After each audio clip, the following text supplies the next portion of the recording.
بسم اللہ الرحمن الرحیم۔ پاکستان میں ایک بار پھر غدار سازی کا کھیل اپنے عروج پر ہے۔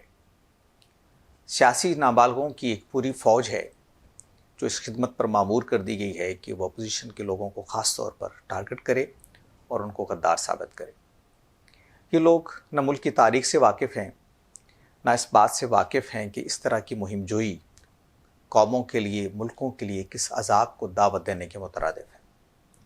اگر یہ صرف پاکستان کی تاریخ ہی سے واقف ہوتے تو کبھی یہ جسارت نہ کرتے کہ ملک کے منتخب رہنے والے لوگوں کو، جو عوام کا انتخاب رہے ہیں، ان میں سے ایک آدمی 3 دفعہ اس ملک کا وزیر اعظم رہ چکا ہے، جس کی زندگی میں ملک اور قوم بڑے نازک مراحل سے گزرے اور جنہوں نے بڑے نازک موقعوں پر قوم کے دفاع، اس کی بقا اور سلامتی کے لیے اپنا کردار ادا کیا، ایسے لوگوں کو وہ غدار قرار دینے کے لیے ایک مہم شروع کی ہوئی ہیں اور ان کو بالکل اندازہ نہیں ہے کہ اس سے ملک اور قوم کے مستقبل پر کیا اثرات مرتب ہو سکتے ہیں۔ یہ نئی بات نہیں ہے۔ اگر ان لوگوں کو تھوڑا بہت بھی شعور ہوتا اور یہ اس ملک کی تاریخ سے واقف ہوتے تو ان کو اندازہ ہوتا کہ اس سے پہلے بھی جب بھی اپوزیشن اور مخالفین کو غدار قرار دینے کی مہم شروع ہوئی تو اس کے نتیجے میں ملک اور قوم کو بہت ہی غیر معمولی نقصان سے گزرنا پڑا اور اس کی قیمت ہم آج تک ادا کر رہے ہیں۔ بہت سارے واقعات ہیں، لیکن میں چند کی طرف آپ کی توجہ دلانا چاہتا ہوں کہ ہم نے کیا کیا اور ہمارے لوگوں نے کس طرح چھوٹے چھوٹے سیاسی فائدوں کے لیے کس نوعیت کے جرائم کا وہ ارتکاب کیا اور قوم کو، ملک کو حصوں میں، ٹکڑوں میں تقسیم کر دیا۔ اس کی سب سے روشن اور بڑی مثال شیخ مجیب الرحمان ہے۔ شیخ مجیب الرحمان پاکستان کے بڑے سیاسی لوگوں میں سے تھے اور ان کی جماعت عوامی لیگ نے 1970 کے انتخابات میں کامیابی حاصل کی تھی اور وہ ملک کی سب سے بڑی جماعت بن کر سامنے آئی تھی۔ اس وقت ملک میں مارشل لاء تھا۔ صدر یحییٰ خان نے وہ انتخابات کروائے تھے اور اس کے نتیجے میں چونکہ مشرقی پاکستان میں قومی اسمبلی کی سیٹوں کی تعداد زیادہ تھی، اس لیے شیخ مجیب الرحمان کی جو جماعت تھی وہ سب سے بڑی جماعت بن کر سامنے آئی۔ ان کو اقتدار نہیں دیا گیا اور اس کے بعد پھر جو کچھ ہوا وہ ہماری تاریخ کا ایک المناک باب ہے۔ شیخ مجیب الرحمان پر اس سے پہلے غداری کے مقدمات بنائے گئے اور ان کو دھکیل دیا گیا اس دیوار کے ساتھ کہ اس کے بعد وہ پاکستان کے ساتھ رہنے کے لیے آمادہ نہ ہو۔ حالانکہ شیخ مجیب الرحمان بار بار یہ کہتے رہے کہ وہ پاکستان کے ساتھ رہنا چاہتے ہیں اور وہ کسی طریقے سے اس طرح کی تقسیم کے حق میں نہیں ہیں۔ میں اس کی ایک مثال آپ کے سامنے رکھتا ہوں۔ ہمارے ملک کے ایک بہت نامور صحافی ہیں الطاف حسن قریشی صاحب، سب لوگ ان کو جانتے ہیں۔ پاکستانی صحافت میں انٹرویو نگاری میں ان کا کوئی ثانی نہیں ہے اور انہوں نے جن لوگوں کے انٹرویو کیے وہ پاکستان کی تاریخ کا ایک بڑا حصہ ہے۔ ان کی کتاب میرے سامنے ہے ملاقاتیں کیا کیا، جس میں وہ سب انٹرویو بڑی حد تک جمع کر دیے گئے ہیں جو انہوں نے قومی اور سیاسی شخصیات کے کیے۔ اس میں ایک انٹرویو وہ ہے جو شیخ مجیب الرحمان کا ہے۔ یہ انٹرویو کیا گیا جون 1969 میں، 1969 میں، اور یہ جولائی کے اردو ڈائجسٹ میں شائع ہوا۔ اس انٹرویو میں شیخ مجیب الرحمان سے پوچھا گیا ان کے 6 نکات کے بارے میں، متحدہ پاکستان کے بارے میں، اور آپ دیکھیے کہ انہوں نے کیا کہا۔ میں اس کا اقتباس آپ کے سامنے رکھتا ہوں جس سے آپ کو اندازہ ہو جائے گا کہ ہمارے سیاسی لوگ کس طرح کی رائے رکھتے تھے اور کس طرح پھر ہم نے غدار سازی کر کے ان کو ملک اور قوم سے الگ کیا۔ ان سے کہا گیا، شیخ مجیب الرحمان کے بارے میں مشہور تھا کہ وہ مشرقی پاکستان کو الگ کرنا چاہتے ہیں اور ان کے مشہور 6 نکات سامنے آئے تھے، تو اس وقت یہ کمپین شروع ہوئی تھی۔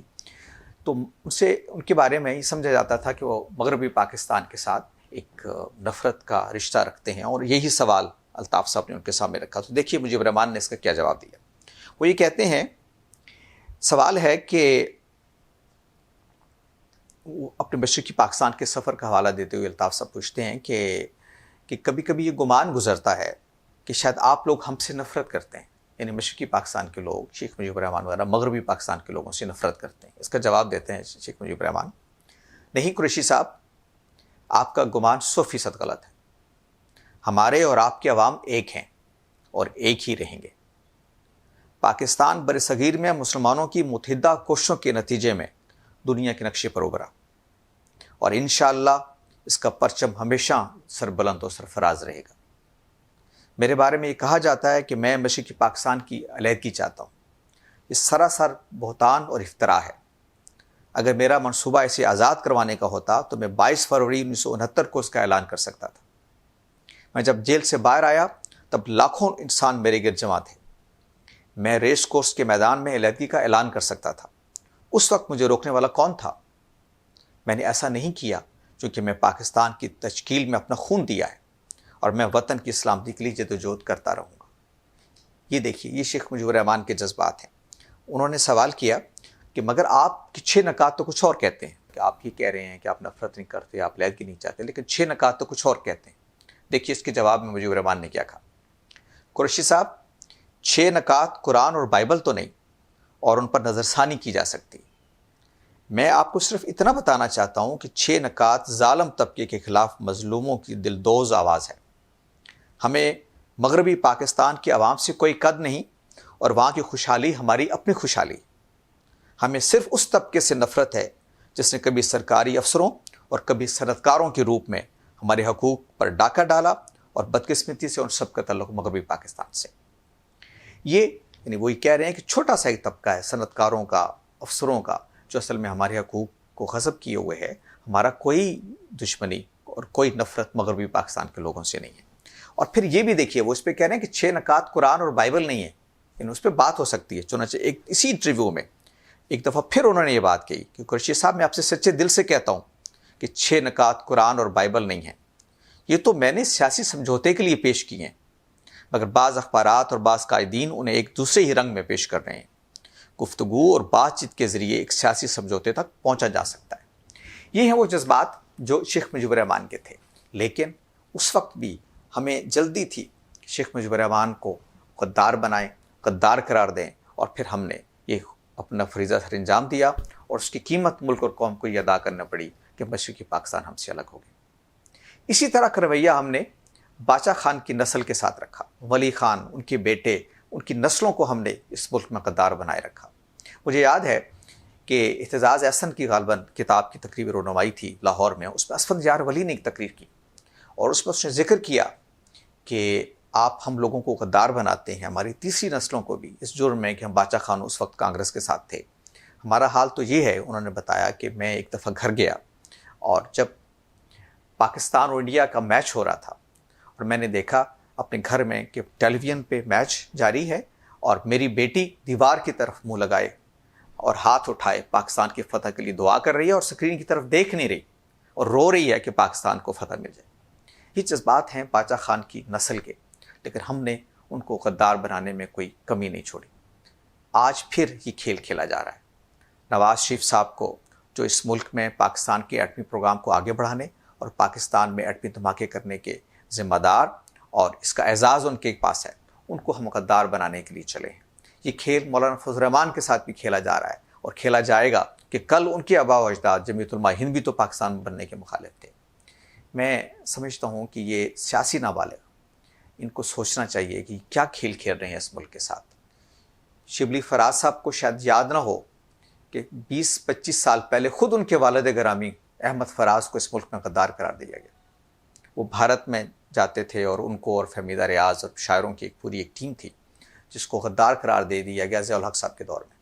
آج وہی شبلی فراز اپنے باپ کی تاریخ کو بھلا کر چھوٹے چھوٹے سیاسی فائدوں کے لیے اپنے سیاسی مخالفین کو غدار قرار دینے کی مہم میں نکلے ہوئے. تو میں سمجھتا ہوں کہ ان لوگوں کو خدا کا خوف کرنا چاہیے، ان لوگوں کو پاکستان کی تاریخ سے سیکھنا چاہیے، اور یہ بات ذہن میں رکھنی چاہیے کہ وہ نواز شریف کے خلاف سیاسی لڑائی لڑیں، ان کو حق ہے، ان کے بارے میں سیاسی باتیں کہیں، لیکن یہ غدار سازی کا کھیل اس ملک میں اب نہیں کھیلا جانا چاہیے. ہم اس کی بہت بھاری قیمت ادا کر سکیں، اور اب ہم یہ قیمت مزید ادا نہیں کر سکتے. اس لیے میں متنبہ کرتا ہوں، میں خبردار کرتا ہوں اس ملک کے لوگوں کو بھی کہ ایسے لوگوں سے دور رہیں جو اس ملک میں غدار سازی کا کھیل کھیل رہے ہیں.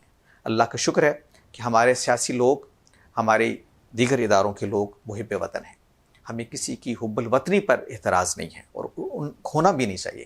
سیاسی پالیسیوں سے اختلاف کیجیے، سیاسی رویوں سے اختلاف کیجیے، جواباً اپنے سیاسی بیانیے دیجیے، لیکن غدار سازی نہ کیجیے. پاکستان اس موقع پر اس نوعیت کی مہم جوئی کا متحمل نہیں ہو سکتا، اور میں اس ملک کے عوام کو بھی متنبہ کرتا ہوں کہ وہ ایسے لوگوں سے دور رہیں جو غدار سازی کا کھیل کھیل رہے ہیں. بہت شکریہ.